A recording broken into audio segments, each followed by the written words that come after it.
Okay guys, welcome to my review for WWE Friday Night Smackdown for April 26, 2013.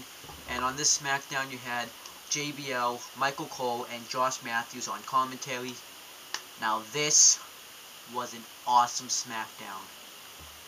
I don't even know what to say about this Smackdown. It was great. Not everything was great, but most things on this show were pretty awesome. I'll get right into them. So, it tells you what's going to happen with the Jack Swagger Alberto match and the Undertaker Dean Ambrose match. Then we get Jack Swagger with Zeb Coulter versus Alberto, and I forgot to in a no disqualification match. I don't know why they don't have countouts when it's just no disqualification, so why not just say no holds barred? But anyways, this was great. It started out really good. Del Rio clotheslines Jack Swagger over the ropes. Then he does a suicide dive to Swagger. Then he grabs a kendo stick. He goes to get in the win with it. Swagger ends up hitting him with it, and he hits him and he works over the knee by hitting him with it. Then they fight on the outside. Del Rio suplexes Jack Swagger on the stage. Then he goes to grab a ladder. Jack Swagger tries to try down him, but Del Rio counters into a flapjack. And then it cut to commercial. Then it came back, and Jack Swagger was dominating, taking control. Del Rio started to get some offense back in. Jack Swagger got a chair. Well, actually, Jack Swagger actually did get the chair, and he got an enziguri to the head, and he went outside on the outside. Jack Swagger still got the chair and started hitting Del Rio with it.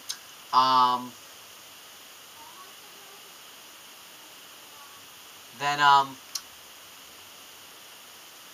Del Rio does his comeback, and when he goes to do the chops that he usually does to set up the backbreaker, Mikado Rodriguez hands him a kendo stick to do the first 9. Then he hits the backbreaker. Then Jack Swagger goes to put ends up countering. I forget what happens after that, but Jack Swagger goes to put the ladder in the ring. Del Rio pushes the ladder and goes into his face, and Swagger gets opened up a bit. Then Del Rio gets distracted by Zeb Coulter with a kendo stick.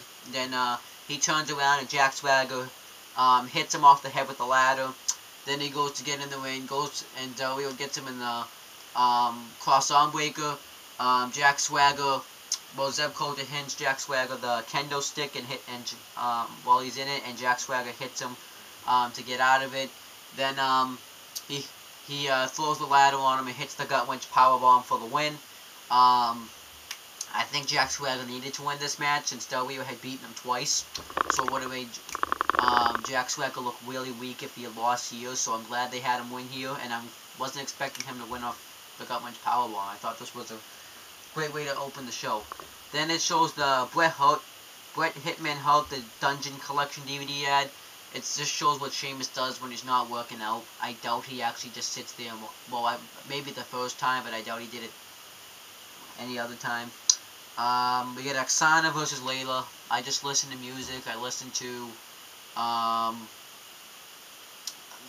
watched the WWE Superstars highlights from January 25th, 2013, because I like the theme song that they play. I listened to the Royal Rumble 2003 theme song and Unforgiven 2005's theme song. I didn't do anything else. I listened to Letters in the Sky too. I know that Layla won though. I guess Diva is gonna be every Sunday, and I think it's like in the summertime they're gonna be on a show called Total Diva. I might watch it, and it showed an advertisement for that. It shows a Saturday morning Slam ad. Not watching it. I only watch it once a year. It shows the Brothers of Destruction versus the Shield for Monday night. The Shield are backstage, and they're talking about how the Injustices was not fixed because Undertaker is still walking. And Team Hell No are still the tag team champions.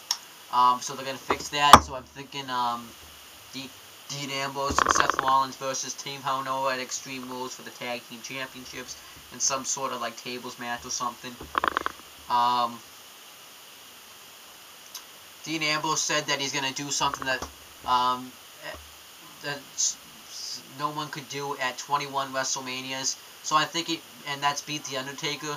And I think he only means at WrestleMania, because people have beaten Undertaker before. Triple H, The Rock, Stone Cold Steve Austin, Kane. So I don't know what I think that's what he's supposed to mean, because if he said that no one's beaten The Undertaker, people have beaten The Undertaker before.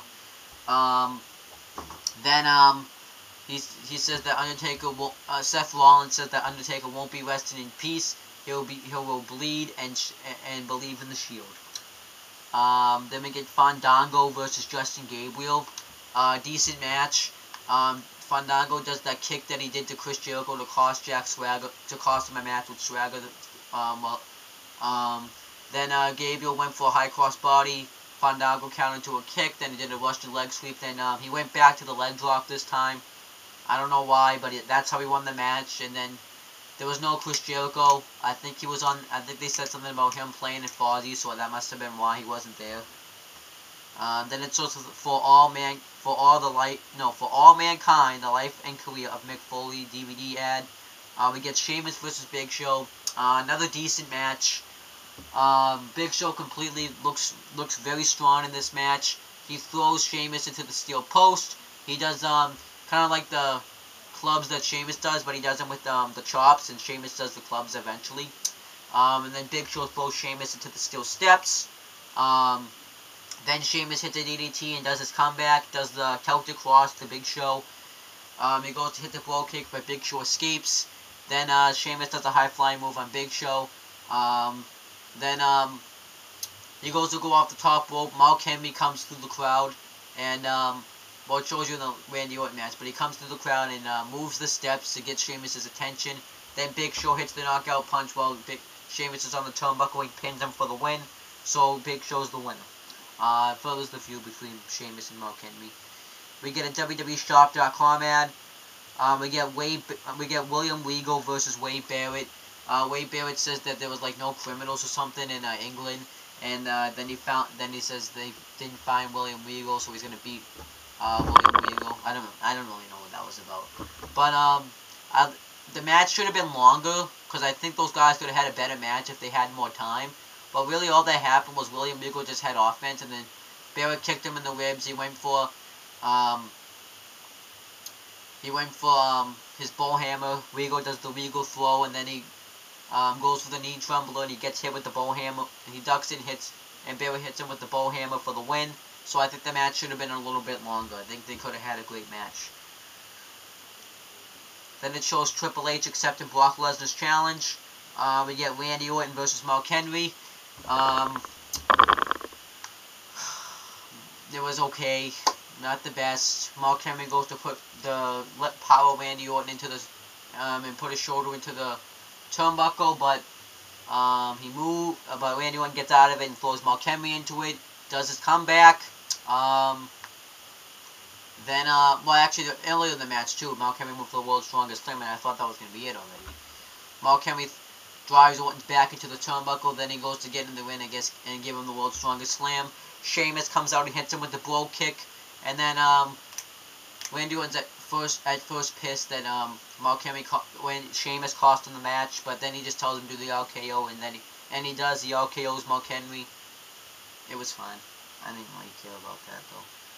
We get the No One Lives ad, Raw ad, which is the John Cena and Ryback versus the Shield match.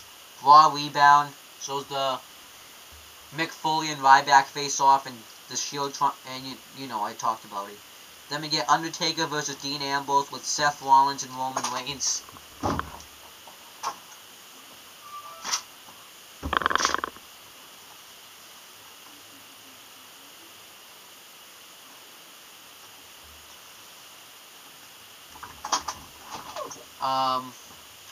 Undertaker, this match was awesome because you got to see Undertaker in a match again.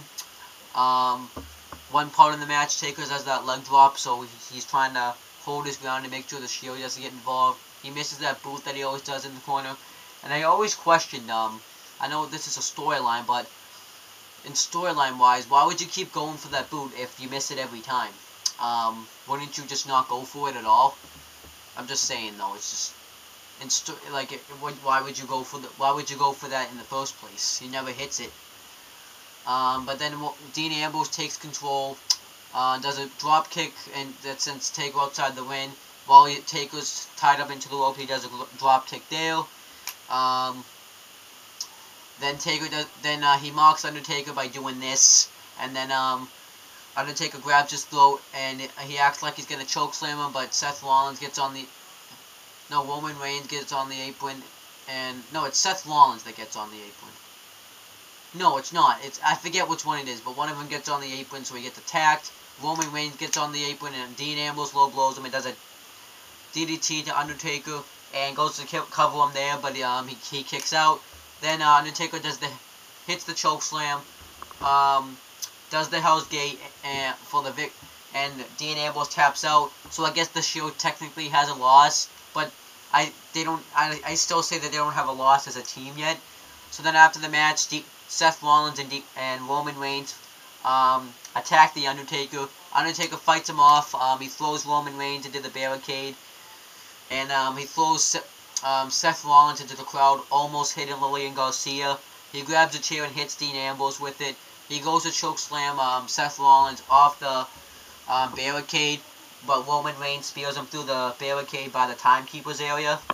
Then Dean Ambrose starts beating Undertaker with a chair. They go to triple bomb. They go to triple power. Then they triple power bomb Undertaker through the announcers table. That was awesome. I liked how they did that. I think this is how they're gonna write Undertaker off TV this time. He actually has a reason. He just doesn't disappear randomly. And I like the fact that Undertaker actually wrestled more than one match this year, because I like to see the Undertaker wrestle. Undertaker's my biggest fan. He was like the first wrestler I actually saw wrestle. Well, not really wrestle. It was like a segment between him and Batista. And I like seeing the Undertaker wrestle. That's why I always look forward to WrestleMania because you know you're going to see Undertaker wrestle. But as for SmackDown, though, it was an awesome SmackDown. They did do some recaps, but they weren't as much recaps as they usually do. They usually do like a bunch. This time they did nothing at all. So I actually was fine with this SmackDown. Every match was decent except for the Divas match, but it's the Divas match. I don't know where this is leading to, though, but I know for a fact, though, that Randy Orton and Big Show are going to have a match. Well, actually, I don't know since what happened tonight, but I know for a fact Sheamus and Mark Henry are having a match at Extreme Rules, considering the way they just built it up. And I think they tried to get that angle over tonight, because I just noticed Sheamus, Randy Orton, Mark Henry, and Big Show weren't on Raw this Monday. I didn't even notice, but yeah. So I think that's why they tried to do a lot with them tonight. So that's my thoughts right there. Yeah, so now the Shield is just looking kind of better and better. Even though Dean Ambrose did lose, he did look strong after the match. And I think it makes sense, because I don't expect Dean Ambrose to beat The Undertaker. So it doesn't really make them look weak, because it's not like it's the whole team losing. It's just Dean Ambrose. And they did lay him out after, so it made sense. But that's pretty much it, guys. See you later.